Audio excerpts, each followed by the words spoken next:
Okay, the title of today's lesson, or basically the point of today's lesson, is we're going to be talking about description. Show me, don't tell me. Okay, so we want to be able to describe what we are writing about so well that we create a picture in the reader's mind. So, us as the writers, we want to use really good descriptive terms so that the reader can imagine what we're writing about in their head.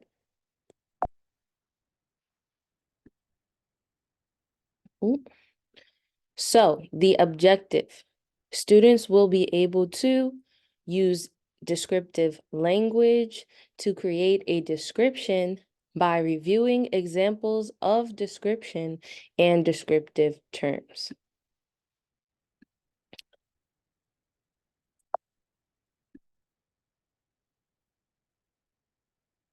Describe a good memory. What is the memory? What do you see? What do you smell? What do you taste? What do you hear? What do you feel? What is happening? So if you want, you can pause right now and write it down. I would say take the 5 minutes, but if it's less than 5 minutes, that's fine. If it's more, this is a recording, so you can go at your own pace. You can write your description in Spanish, but I would push to write at least one sentence in English.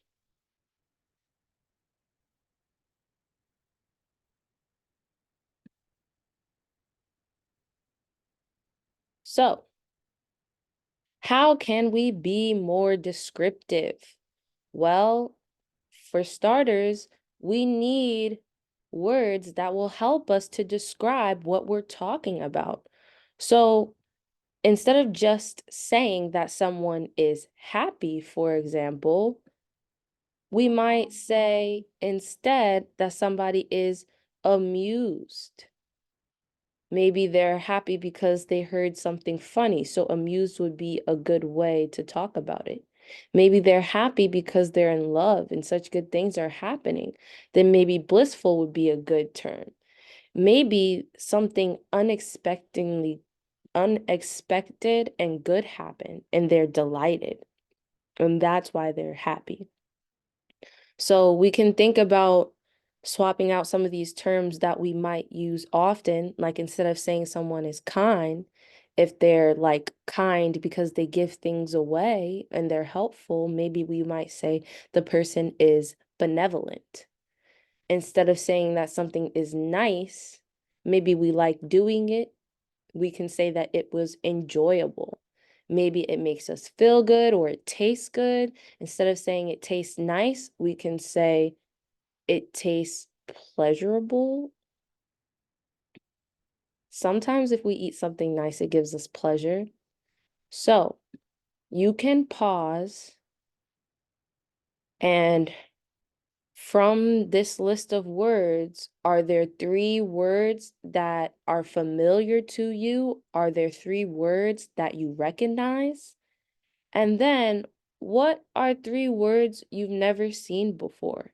Maybe the word solicit, because to ask somebody for something, you might be, hey, do you want this? But if you solicit somebody, you're trying to get them to do something as well. Maybe you never saw the word astonishing. And really, it is a pretty good synonym for amazed. When you're astonished, it's almost like you can't believe something. But we don't have to go over what every single word means. Just look at these words. Have you seen the word before? Write it down as one of your 3 words that you've seen before.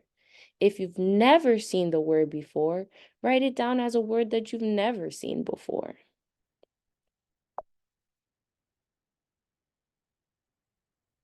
And this slide, it's just giving you more examples of words that you could use instead of saying fast, you can say he moved swiftly, right? Instead of saying he was fast on the court, you can say he was agile on the basketball court or on the soccer field. Instead of saying that something is funny, you can say that it was amusing or hilarious, which is a more common term maybe we've heard before. So those were a lot of descriptive terms. Now, what we also have is something called onomatopoeia. Onomatopoeia. Onomatopoeia. It's a funny word and it's spelled funny as well. Boom, onomatopoeia. Does anybody know what that is? So onomatopoeia, that is going to be when we have a word that describes a sound. So if you see the definition right here, ooh, so you see the definition. I hope you can't see this screen up here, but you see this definition here. You're going to put this in your notes. All right. So take a moment to write that down. Again, you can pause, write it down in English. If you want to also write it down in Spanish, I guess it's going to translate for you. Onomatopoeia is when words sound like the noise being described. Okay? So it's the formation of a word through the imitation of sound, like boom. Maybe a boom is somebody banging on the door, but you know a boom when you hear it. Boom might also express like some type of loud banging or something. And even bang itself is an onomatopoeia. If you bang on the door, it describes the sound as well as being the sound. Bang, bang. Somebody might use bang as a sound to describe even a gunshot. Now, this chart here has the chart. Oh boy. Well, can't be perfect, right? Again, recording this so that you guys can use it. So let's get rid of this around the definition. This chart here is talking about 3 different kinds of onomatopoeia. Actions, like if somebody slurps something up, or clap. Clapping is the sound, but it's also the word, and you know exactly what it means to clap, or yawn, or if a cat hisses at someone. So those are descriptions in the words themselves. It is sort of describing the sound as well as being the word. Like a bird goes tweet, tweet, tweet. And to us, it sounds like tweet, tweet, tweet. And we've created a word to describe the sound. And that's really what onomatopoeia is. It's when the words sound like the noise being described. Like a clock goes tick tock. Okay? So make sure that you have the definition down so you can pause if you need to write it.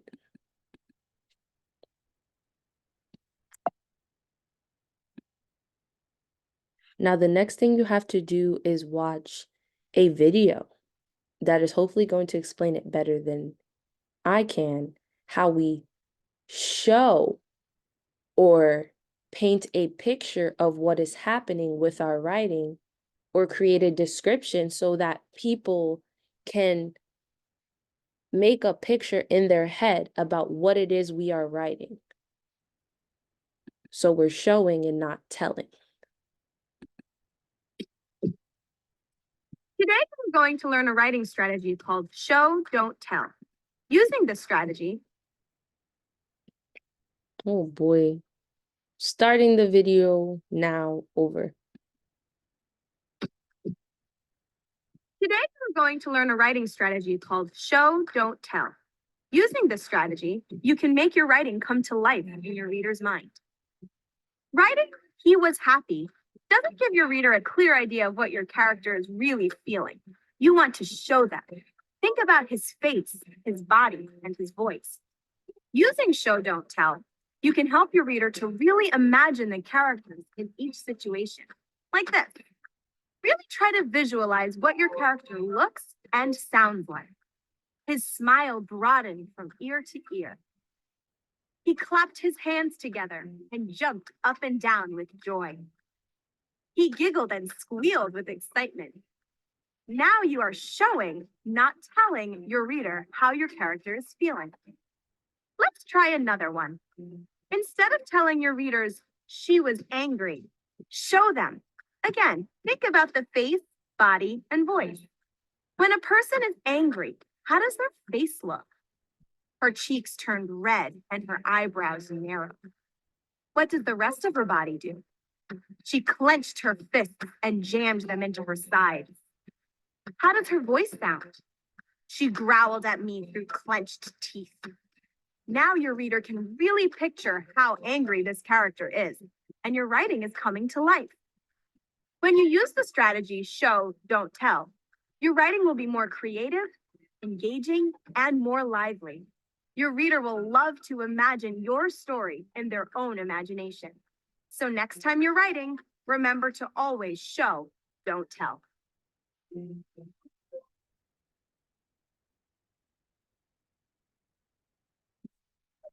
Okay. So we are showing, we are not telling. So here is an example of telling. I practiced shooting all day and made 1 3-point shot. Womp, womp, womp. Boring. So how can we liven this up? How can we make this story about shooting all day and you only made 1 shot? But how can we make it more descriptive? How can we paint a picture so that the reader can more meaningfully engage with our writing, so that they can imagine what is going on when you say, I practiced all day and made 1 3-point shot?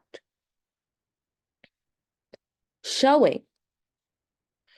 From 8 a.m. to 3 p.m., there was nothing but the sound of the ball hitting off the backboard and bouncing back towards me. My wrists were on fire from thrusting that orange sphere toward the net. Turning away after one final try, I heard the sweet swoosh that spelled success. So, not only do we know that they only made 1 shot, when they made the shot, they did not even look. There is more of a description there. It is painting a picture for us. It is telling a story. It is giving us more detail, more of a description. From 8 a.m. to 3 p.m., there was nothing but the sound of the ball hitting the backboard. Okay? We can all then in our heads think about what a ball hitting a backboard sounds, if we have ever heard that sound, right? And then we could think his wrist was on fire. So we're thinking he's using them a lot. They're hot, nice and warmed up. Thrusting. So that implies something a little more than the throwing. They're thrusting, they're pushing that ball towards the net. Right?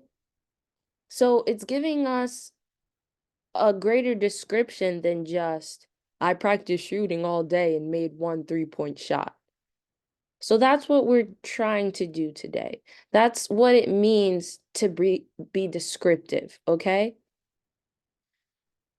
Authors create images in our minds by using words and language that engage our 5 senses: sense of sight, hearing, touch, smell, taste, If you remember the do now, I tried to have you think about your a good memory and what did you see? What did you taste? What did you feel? What did you smell, right? Authors use descriptive language, literary devices such as metaphor, eyes, eyes that see, eyes that see. Just forget that. I was trying to give an example, but metaphors is when you don't use like or as. So, eyes that see beyond the forest or something like that. If you were trying to say that they were like really good eyes. I wish I could take that out for you guys, but we keep it pushing. Teachers are not perfect. Now, similes like or as, that's easy. Beautiful as a rose, eyes like eyes like an eagle, right? Because we know eagles see far. Or maybe we don't know. Maybe they don't. I'm not even sure. We're gonna keep it pushing. Stay with me here. Descriptive language. Let's try it. I'm going to give a sentence. I actually have an example of a description I would use. We are going to figure out a more descriptive way to give the information provided in the sentence. So, the girl was crying. My example, warm, salty drops.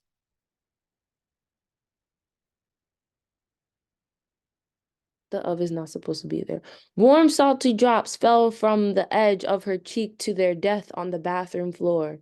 The quiet splash of her tears was drowned out by her soft whimpers as they flowed like streams down her face.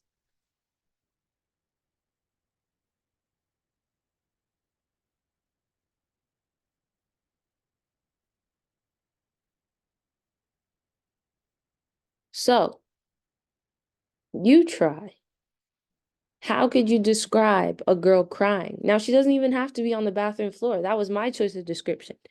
If you are given the girl was crying, how would you describe a girl crying? Are tears flowing down her face? Are tears running down her cheek? How would you describe a girl crying? Pause the video and write it down in your notebook.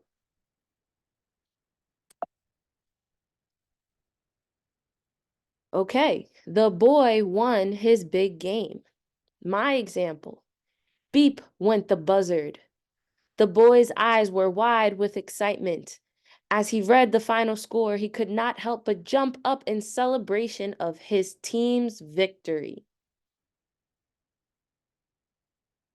So it's painting a picture for you. In your head, maybe you're hearing that that you hear at the end of games, right? You're imagining that. Then you're seeing somebody, their eyes wide with excitement as they read the final score. You picture them jumping up. They're celebrating their team has won. I never even say that they won, but victory sort of means the same thing. But again, there's a description. Are you winning? Are you victorious? There's different ways to describe things. So again, you can pause the video, come up with your own description. A boy won a big game. What is happening? How are they feeling? What are they doing? What does their face look like? The teacher was upset with the class. What might the teacher's face look like if they were upset? What might their body be doing? What might their voice be doing? Is the teacher yelling? This is another practice. Do this on your own. I believe in you. So, the final thing that you are going to do is rewrite that good memory that you did at the beginning of this lesson. Is there a simile or a metaphor that you can add? Is there an onomatopoeia that you could use? Crash, you know? Or boom, I heard my brother slam against the wall. He was sledding down the stairs. Or he was quickly sledding down the stairs. I'm not gonna try to, because I don't know what you guys wrote for your memories. But try to focus on using that descriptive language. What did your face, body, voice do? Where were you? What did it look like? The rugged, torn up carpet of my grandmother's room that was burgundy and green gave me comfort as I sipped on the scalding hot tea that she made me. I'm just making it up as I go along, and that is what we are doing. We're making it up. We're creating descriptions. Now, you have your memory. It's just how do you describe it? So, this is the last part. Write it down in your notes. I hope that you enjoyed this lesson on description.